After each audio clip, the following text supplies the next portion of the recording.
அனைவருக்கும் வணக்கம். நாம் திருமூலநாயனார் அருளி செய்த திருமந்திரத்திலே 4ஆம் தந்திரத்திலே அமைந்த ஞான பாடல்களை பார்த்துக் கொண்டிருக்கிறோம். பொதுவாக யோக சாதன பயிற்சியிலே ஈடுபடக்கூடியவர்கள் தங்களது நிலைப்பாட்டை உயர்த்திக் கொள்வதற்காக சித்தர் மக்களுடைய நூல்களை அவ்வப்போது வாசிக்க வேண்டியது அவசியமாகிறது. யோக சாதனத்திலே வெற்றி பெற முயலக்கூடிய ஒருவன் சத்சங்கத்தில் இருக்க வேண்டும் என்று சொல்லப்படுகிறது. சத்சங்கம் என்பது சான்றோர் அவையிலே இருந்து அவர்கள் அவ்வப்போது சொல்லக்கூடிய அனுபவம் பொதிந்த நற்கருத்துக்களை கேட்பது என்றாகிறது. இன்றைய காலச்சூழலிலே கற்றறிந்தவர்கள் கூடியிருந்து விவாதிக்கும் போது சண்டை சச்சரவுகள் ஏற்படுவதையே பார்க்க முடிகிறது. சித்தர் மக்களுடைய நூல்களை வாசிப்பதும் கூட ஒரு வகையிலே சத்சங்கம் என்றாகிறது. நற்கருத்துக்களை நாம் சித்தர் மக்கள் நூல்கள் வாயிலாக அறியும் போது சித்தர்களோடு நாம் மனப்பூர்வமாக இணைந்திருந்து ஞானத்தை சுவைக்கிறோம் என்றாகிறது. எனவே சித்தர் மக்களுடைய நூல்களை அவ்வப்போது வாசிக்க வேண்டியது கடமையாகிறது. எய்திடலாகும் இருவினையின் பயன் பொய்த்தளிர் மேனி குமரி குலாங்கண்ணி மைதவள் கண்ணி நன்மாறி தொற்கையோடு கைதவம் இன்றி கருத்து உறும் ஆரே.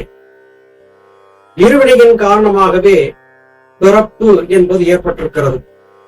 இதை நம்முடைய முன்னோர்கள் வலியுறுத்தி சொல்லி வருகிறார்கள். நல்வினை கூடினாலும் பிறப்பு, தீவினை கூடினாலும் பிறப்பு. இவ்விரண்டையும் முழுமையாக தொலைத்து பூச்சியமாக மாறியவர்க்கே முத்தி மோட்சம் சித்திக்கும் என்று சித்தர் மக்கள் சொல்லி இருக்கிறார்கள். அப்படிப்பட்ட இருவினைகள் நம்மிலிருந்து நீங்குவதற்கு என்ன செய்ய வேண்டும் என்று பார்த்தால் வாசிதவம் புரிய வேண்டும்.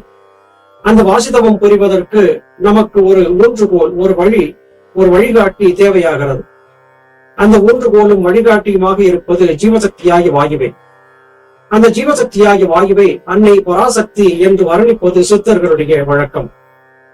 அதன் காரணமாகவே மனிதர்கள் தங்களுக்கு ஏற்படக்கூடிய துன்பங்களை தீர்த்து வைத்து துஷ்ட நிக்கரக சிஷ்ட பரிவாரணம் செய்யக்கூடிய ஆற்றல் பொருந்தியவளாக அன்னை பராசக்தியை மாறி துர்க்கை, காளி என்றெல்லாம் வர்ணித்து வணங்கி வருகிறார்கள். துர்க்கை என்றாலும் மாறி என்றாலும் எல்லாமே ஜீவசக்தியாகிய வாயுவைத்தான் குறிக்கும். ஜீவசக்தியாகிய வாயுவை பயப்படுத்தக்கூடிய பயிற்சி முறைகளை நன்கு அறிந்து கொண்டு விட்டால் அந்த அளவிலே நிச்சயமாக நமக்கு ஞானம் சித்திக்கும். பெரிய அளவிலே கடுமையான தவம் இயற்ற வேண்டிய அவசியம் கூட இல்லாமல் வாசியின் மூலமாகவே நாம் ஞானத்தை பெற்றுவிட முடியும் என்பதையே இத்திருப்பாடல் வாயிலாக திருமூலர் பெருமான் நமக்கு சொல்லுகிறார். கருத்து உறும் காணம் கருது மனமும் தொருத்தி இருந்து அவை சேரும் நிலத்து ஒருத்தியை உண்ணி உணர்ந்திரு மண்மேல் இருத்திரும் என் குணம் எய்தலும் ஆமே. 8 விதமான கெட்ட குணங்கள், அவற்றை நீக்கிக் கொள்வதுதான் அஷ்டாங்க யோகம் என்று ஞானவிதா சித்த வேதத்திலே அருளி செய்தார்கள். இந்த 8 குணங்களையும் நீங்கிவிட்டால் மட்டுமே ஒருவர் யோக சித்தியை பெற முடியும். இதை சித்தர் மக்கள் சொல்லி இருக்கிறார்கள். நம்முடைய ஞானவிதாவும் வலியுறுத்தி சொல்லி இருக்கிறார். காமம், குரோதம், லோபம், மோகம், மதம், மாச்சரியம், டம்பம், அசூயை என்கிற 8 விதமான கெட்ட குணங்களும் நீங்கும் அளவிற்கு ஒருவனுக்கு ஞானத்தை அடைவதற்கான தகுதி என்பது வாய்க்கப்பெறுகிறது. அந்த அளவிலே இந்த தகுதிகளை வளர்த்துக் கொண்டு விட்ட ஒருவன் கடுமையான தவம் இயற்றாமல் போனாலும் கூட எளிமையாக ஜீவசக்தியாகி வாயுவை சுடுமுனையிலே ஒடுக்கக்கூடிய பயிற்சிகளை செய்து வரும்போது அவனுக்கு ஞானம் சித்திக்கும் என்று சித்தர் மக்கள் சொல்லுகிறார்கள். கருத்து உறும் காலம் கருது மனம். எந்த கருத்து? இருவினைகளையும் போக்கிக் கொள்ள வேண்டும் என்கிற கருத்து உங்களுக்குள்ளே வந்துவிட்டதென்றால் உங்களுடைய மனம் சுடுமுனையிலே நிற்பதற்கு பழக்க வேண்டும். எல்லா விதமான கெட்ட குணங்களையும் ஒழித்து புலன்கள் வழியாக செல்லக்கூடிய மனத்தின் போக்கை தடுத்து நிறுத்தி திருத்தி அவை எல்லாவற்றையும் ஒன்றாக சுடுமுனை மையத்திலே நிறுத்தி பழக வேண்டும். ஜீவசக்தியாகிய வாயுவை உண்ணி நினைத்து உணர்ந்து இந்த பூமியின் மீது நாம் வாசி பழக வேண்டும். வெறுமனே வாசிக்காற்றை மேலும் கீழுமாக ஏற்றி இறக்கி அசைத்துக் கொண்டிருந்து விட்டால் மட்டும் வாசி சித்தி ஆகிவிடாது. 8 விதமான கெட்ட குணங்களை விட்டொழிக்க வேண்டும். தூய சிந்தனை கொண்டவர்களாக சுடுமுனை மத்தியிலே மனத்தை நிலைநிறுத்த பழக வேண்டும். இவையெல்லாம் சாத்தியம் என்றால் வாசி சித்தியும் சாத்தியம்தான். இதைத்தான் இத்திருப்பாடல் வாயிலாக திருமூலநாயனார் நம் அனைவருக்கும் சொல்லுகிறார். ஆமை ஒன்று ஏறி அகம்படியான் என ஓம் என்று ஓதி எம் உள்மொழியாய் நிற்கும் நாம நறுங்குழல் தையலை கண்டபின் சோம நறுமலர் சூடி நின்றாளே. காமாட்சி அம்மன் அல்லது புவனேஸ்வரி என்கிற தெய்வங்களுடைய உருவத்தை வடிப்பவர்கள் அந்த காமாட்சி அம்மையின் தலை கிரீடத்திலே சந்திரப்பறை இருப்பதைப் போல காட்டியிருப்பார்கள். சந்திரனை தலையிலே சூடியிருக்கிறாள் மலரை போல என்று காமாட்சி அம்மை மற்றும் புவனேஸ்வரி ஆகிய தேவதைகளை வர்ணிப்பார்கள். லலிதா திரிபுர சுந்தரி என்கிற அம்மனின் தோற்றத்திலும் இந்த சந்திரப்பறை என்பது காட்டப்பட்டிருக்கும். எம்பெருமான் ஈஸ்வரனை பற்றி சொல்லும் போது சந்திரசேகரன் என்று நாம் சொல்லுகிறோம். அன்னையை சந்திரசேகரி என்று சொல்லலாமா? இதன் பொருள் யாதென்றால் மனதை குறிக்கக்கூடிய சந்திரன் என்பது சக்தி தத்துவமாக இருக்கிறது. அதை சுடுமணி மத்தியத்திலே நிலைநிறுத்த பழக வேண்டும் என்பதே இந்த ஓவியம் அல்லது சிலாரூபத்தின் பொருளாக இருக்கிறது. ஆமை தன்னுடைய 5 கால்கள் மற்றும் தலை ஆகிய உறுப்புகளை ஓட்டுக்குள்ளே ஒடுக்கிக் கொண்டு வருகிறது. அப்போது காற்றடித்தாலும் மழை பெய்தாலும் அதற்கு எந்த விதமான தீம்பும் ஏற்படாது, அது பத்திரமாக இருக்கும். அதுபோல ஆமையை போல நாம் நம்முடைய புலன்களை சிரத்திற்குள்ளே ஒடுக்கிக் கொள்ள பழக வேண்டும். இது காரணமாகவே ஆமையை யோக சாதனம் பழகுபவர்களுக்கு உதாரணமாக சொல்லப்படுகிறது.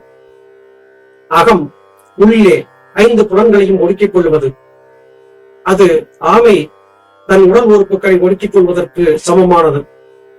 இந்த நிலையிலே இருந்து ஓம் என்று ஓதினால் உள்மொழி பெருகும். இந்த ஓம் என்கிற மந்திரம்தான் உள்மொழியை பெருக்குவதற்கான மூல மந்திரமாக இருக்கிறது. ஓம் என்று சொன்னால் ஏதோ வாய் திறந்து ஓசையை கிளப்பி ஓம் என்று சொல்லுவதாக பொதுவாக நாம் கருதி இருக்கிறோம். பொருள் அது அல்ல. சந்திரகளை சூரியகளை ஆகிய இந்த 2ம் சுடுமணி மத்தியத்திலே ஒன்று சேரும் போது அங்கே ஒரு அழுத்தமும் சுழற்சியும் ஏற்படும். அந்த சுழற்சியின் காரணமாக ஒரு ரீங்கார நாதம் கிளம்பும். அந்த நாதத்திற்குத்தான் ஓங்கார நாதம் என்று பெயர், ஓம் என்கிற மந்திரம் என்று பெயர். இது வாசியின் போது சுடுமணி மத்தியத்திலே மனத்தை குவிக்கும் போது ஏற்படக்கூடிய ஒரு ஓசையாகிறது. இந்த நிலை என்பது ஜீவசக்தியாகிய வாயுவால் நமக்கு கிடைக்கக்கூடிய பெரிய நிலை என்பதை குறிக்கும் விதமாகவே நல்ல மனமுள்ள மலர்களை கூந்தலிலே சூடியிருக்கக்கூடிய அன்னை பராசக்தி என்பதை போல வர்ணிக்கப்படுகிறது. அன்னை பராசக்தியை எவர் ஒருவர் சரியாக விளங்கிக் கொண்டு விட்டு தன் உள்ளே இருந்து தன்னை இயக்கிக் கொண்டிருக்கக்கூடிய ஜீவசக்தியாகிய வாயுதான் சக்தி என்பதை புரிந்து கொண்டு விட்டால் அவர்கள் யோக சாதனத்தின் நுணுக்கங்களை புரிந்தவர்களாகிறார்கள் என்பது பொருளாகிறது. சூடிடும் அங்குச பாசம் துணை வழி கூடும் இருவழை கோல குண்டிகை நாடும் இருபத நன்னெடு உத்திரம் ஆடிடும் சீர்புனை ஆடகம் ஆவே. பாச அங்குசங்களை ஆயுதமாக அம்பாள் தரித்திருக்கிறாள் என்று சொல்லுவார்கள். அங்குசம் என்கிற கருவியை பற்றி நாம் தெரிந்திருக்கிறோம். யானை பாகன் யானையை தன்னுடைய கட்டுப்பாட்டில் வைத்துக் கொள்வதற்காக அங்குசம் என்கிற ஒரு ஆயுதத்தை வைத்திருப்பார். அதை யானையின் காதிலே வைத்து அழுத்தும் போது யானை அவர் சொல்லுக்கு கட்டுப்பட்டு நிற்கும். இது யானையின் உடலிலே செய்யக்கூடிய ஒரு வகையான வர்ம அடக்குமுறை. அதுபோல பாசம் என்பது உலக பந்தங்களில் இருந்து விடுபட வேண்டியதன் அவசியத்தை குறிக்கக்கூடிய ஒரு சின்னமாகிறது. உலக பந்தங்களில் இருந்து விடுபட வேண்டும், புலன்களை கட்டுப்படுத்த வேண்டும் என்பதே இந்த பாச அங்குசங்களின் பொருளாக இருக்கிறது. 2 கைகளிலும் வளைகளை அணிந்திருக்கக்கூடியவளாகவே பெண் வர்ணிக்கப்படுகிறாள். அன்னை பராசக்தியும் கூட இவ்வாறு உதாரணத்திற்காக சொல்லப்படுகிறாள். தன்னுடைய 2 திருத்தாள்கள் எம்பெருமானும் பராசக்தியும் வேறு வேறல்ல. இந்த இருவரும் இணைந்த ஒற்றை உருவமாக அர்த்தநாரீஸ்வர உருவமாகவே அன்னை காட்சியளிக்கிறாள். எம்பெருமான் ஈசனும் காட்சியளிக்கிறார். உமை உருவாகர் என்றே எம்பெருமான் ஈசனை வர்ணிப்பது வழக்கம். இவை எல்லாமே சூத்திரங்களாக சொல்லப்பட்டிருந்தாலும் கூட இதுதான் உண்மையான தத்துவமாகிறது. ஜீவன், ஜீவசக்தியாகிய வாயு இந்த இரண்டும் பிரிந்திருந்த நிலையில இருந்து இரண்டையும் ஒருங்கிணைக்கக்கூடிய மனப்பயிற்சியின் மூலமாக யோக சக்தியை பெற முடியும் என்பதுதான் இத்திருப்பாடலின் திரண்ட கருத்தாகிறது. ஆம், அயன், மால், அரண், ஈசன், சதாசிவன் தாம் அடிசூடி நின்று எய்தினர் தம் மதம். காமனும் சாமன் ரவி கடலுடன் சோமனும் வந்து அடிசூட நின்றாளே. அயன், மால், அரண், ஈசன், சதாசிவன். சித்தவேதத்தை படித்தால் இந்த வார்த்தைகளுக்கான பொருள் விளக்கம் தெளிவாக விளங்கும். அயன் பிரம்மா, நம்முடைய அகங்காரம். மால், நம்முடைய மனம். அரண் என்பது சுவாசம் என்பது சுடுமுனையை நோக்கி நகரும் போது ஏற்படக்கூடிய ஒரு ஆற்றல். ஈசன் என்பது ஜீவன். தனித்திருக்கக்கூடிய ஜீவன் ஈசன் என்று ஆகிறது. ஜீவசக்தியாகிய வாயுவோடு இணைந்துவிட்ட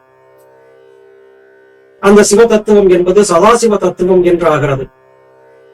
அடிசூடி நின்று தம் பதத்தை எய்தினார்கள். யார்?